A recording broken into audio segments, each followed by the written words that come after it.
गुरु से जीवन शुरू होता है। कहते हैं बच्चा जब जन्म लेता है,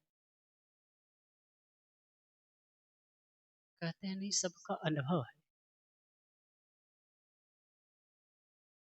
साल भर में चलना सीखता है, फिर बोलना सीखता है। बचपन में शुरू से ही पहचानना भी सीख जाता है। लेकिन जब यथार्थ गुरु नहीं हो पाते हैं, बच्चा बोलना सीख गया, चलना सीख गया, देखना सीख गया, सुनना सीख गया, सब कुछ हुआ, पांचों ज्ञानेंद्रियों का व्यवहार कर रहा, लेकिन आप देखते हैं ना, बोलना हम 1-2 साल में सीख जाते हैं, लेकिन जीवन बीत जाता है, कैसे बोलना चाहिए नहीं जान पाते, कैसे चलना चाहिए वो नहीं जान पाते, कैसे देखना चाहिए वह नहीं जान पाते, क्या सुनना चाहिए वो नहीं जान पाते, कैसे सोचना चाहिए वो नहीं जान पाते। ये सबको अनुभव हो, जान समझ करके भी भूल हो जाती है, यह भी हम जानते हैं।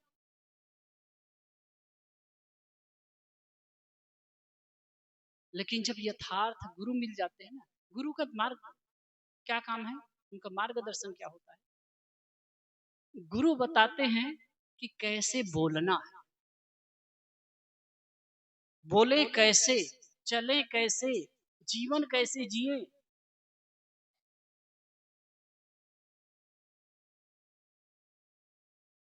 वो मार्गदर्शन गुरु द्वारा प्राप्त हो।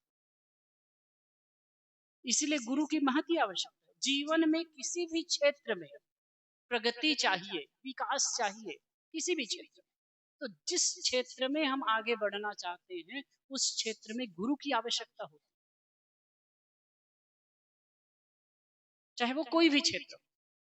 इसी प्रकार जीवन में आध्यात्मिक प्रगति चाहिए, मन की शांति चाहिए। हमारे पास धन है, रुपया पैसा खूब है, मान सम्मान भी है, पद प्रतिष्ठा भी है, सब कुछ है, हम शारीरिक रूप से मजबूत है, बलवान है,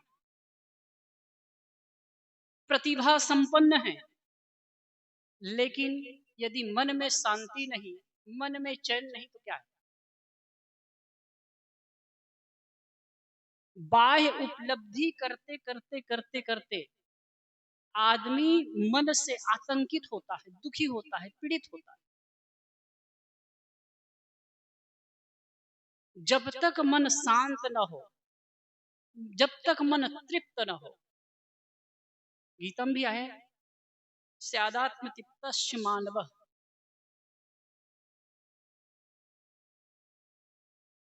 आत्मन्यो संतुष्टस्य तस्य कार्यं न विद्यते। आत्मा द्वारा आत्मा में संतुष्ट हो, आत्मा द्वारा आत्मा में तृप्त हो, कहते हैं उसके लिए कोई कार्य भी बाकी नहीं रहता। ऐसा कोई पुरुष मिल जाए, कोई ऐसा स्थित प्रज्ञ मिल जाए, ऐसा कोई बुद्ध मिल जाए, शब्द अलग अलग है, जिससे हमें नई ऊर्जा, नई रोशनी मिल सके, बहुत बड़ी बात है। नहीं तो जीवन बीत जाता है, कैसे हमको देखना है, कैसे हमको सुनना है, कैसे चलना है, कैसे वाणी बोलना है, कैसे जीवन व्यवहार करना है, समझ ही नहीं पाते। यह भी मत समझिए कोई आज हाई एजुकेटेड आदमी हो गया, हाई पोस्ट पर चला गया, तो उसका जीवन क्रम सही है। आप लोग देखते भी होंगे कितने आईएएस आईपीएस अधिकारी भी होते हैं, जलते रहते हैं, आत्महत्या तक करते हैं। क्यों करते हैं? क्योंकि मानसिक रूप से वो तृप्त नहीं है, संतुष्ट नहीं, अशांत है, पीड़ित है। ये तपन, ये पीड़ा कौन दूर कर सकता है? कौन दूर कर सकता है? वो है गुरु। सदगुरु कबीर की एक साखी है, जाको सदगुरु ना मिला, व्याकुल दहुदिस धाय, आंख न सूझे बावरा, घर जरे घूर बुताए। जाको सदगुरु ना मिला, जिसको सदगुरु नहीं मिलते हैं वो व्याकुल होकर के दसों दिशा में भटकता है। उसकी आंख से सुझाई नहीं पड़ती कुछ। आंख न सूझे बावरा घर जरे घूर बताए। घर में आग लगी है और घूर में, उकेड़ा में, तुम्हारी भाषा में, उकेड़ा में पानी डालता है। आग लगी कहाँ है और पानी कहाँ डाल रहा है? घर में आग लगी है और घूर में कचरा के ढेर में आप पानी डाल रहे हैं। घर में आग लगी है और कचरा के ढेर में आप पानी डाल रहे हैं। हम सब वही तो करते हैं, वही सब करते हैं। अब ये क्यों होता है?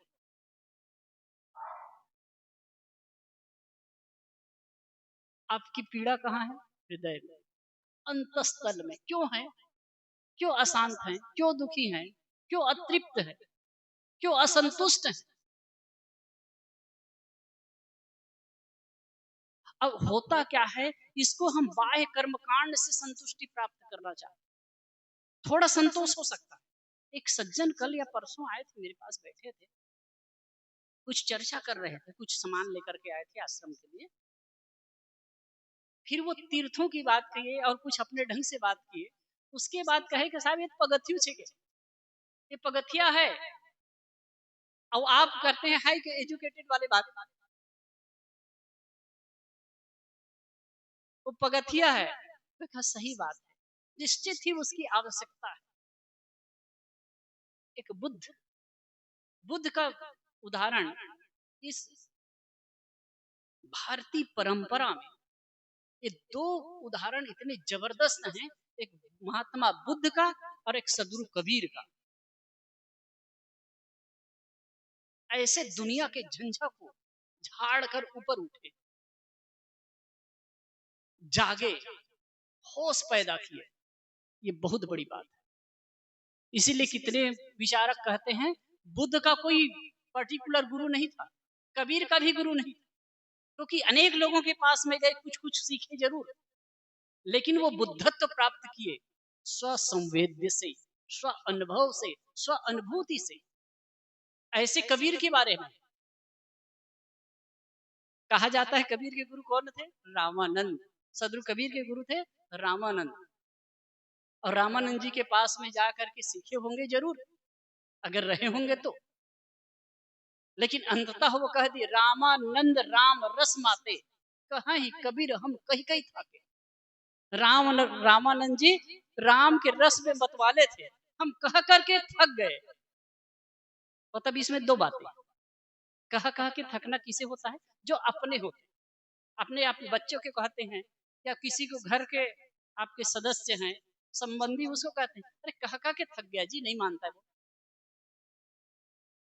तो एक नजदीकी भी है और एक खीज भी है कि मैं इनको समझा के थक गया कि सही काम करो या ये कर न करो, आगे की सोचो, नहीं कर पाए।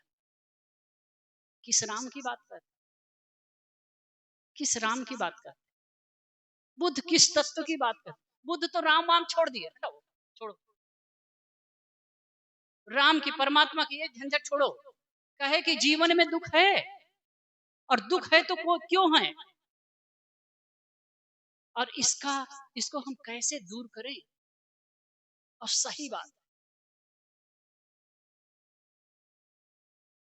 हम लगी है आग दिल में, काम की, क्रोध की, लोभ की, मोह की, तृष्णा की, कलह कल्पना की, और हम बाहर उसका उपचार ढूंढते हैं।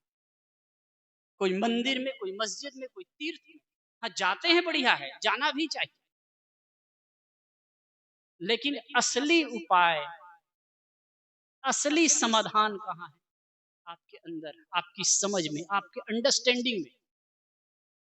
और वो अंडरस्टैंडिंग, वो समझ कोई सच्चा सदगुरु ही दे सकता। और इसीलिए गुरु की महान आवश्यकता है। और नहीं तो भटकाव तो बना रहा। दूसरी बात ये कहते हैं, गुरु, गुरु कोई भी हो सकता है। ऐसा मत समझिए कि हम कपड़ा पहन ले तो गुरु हो गए ना, कोई भी गुरु हो सकता है। मैं अभी भी ख्याल कर रहा था तो मैं, मेरे मन में आया कैसे हुए हैं कोई पुत्र अपने पिता को ज्ञान दे रहा है। अभी शायद जी से सुन रहे थे ना कि कपिल अपने माता पिता को बोध दिए, ज्ञान दिए। चुड़ाला थी पत्नी अपने पति को ज्ञान देती। साहेब याज्ञवल्क्य अपने पत्नी को ज्ञान देते, चुड़ाला अपने पति को ज्ञान देती। ऐसे बहुत बहुत लोग हुए और कहते हैं अगर आपके अंदर समझ आई ना, अगर होश जागृत हुआ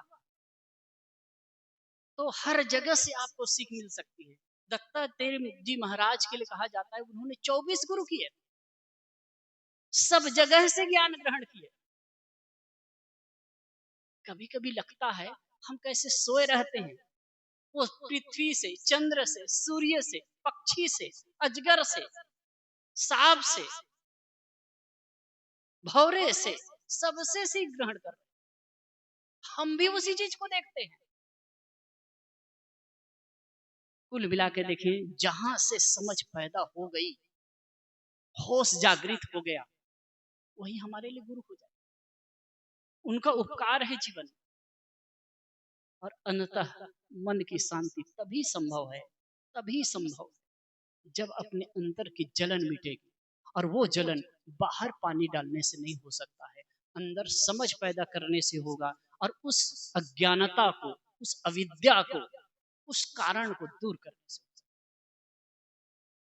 आज पूज्य साहिब जी आ गए हैं और सत्संग तो हमेशा होता रहता है। आज हमारे आश्रम के एक जनरल सभा की मीटिंग भी है, पूज्यवर साहिब जी के विचार सुनेंगे और उसके बाद में कुछ यहाँ की कार्यवाही होगी। बोलो सतगुरुदेव की।